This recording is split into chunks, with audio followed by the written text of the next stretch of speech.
மெல்லிடை பார்த்தேன் அடடா பிரம்மன் கஞ்சனடி சற்றே நிமிர்ந்தேன் தலை சுத்தி போனேன் ஆஹாவனே வள்ளலடி மின்னலை பிடித்து தூரிகை சமைத்து ரவிவர்மன் எழுதிய வதனமடி 100 அடி பதிப்பில் 6 அடியாக்கி சிற்பிகள் செதுக்கிய உருவமடி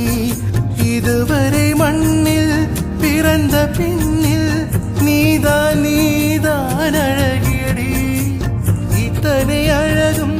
மொத்தம் செய்து என்னை வதிப்பது கொடுமையடி அன்பே அன்பே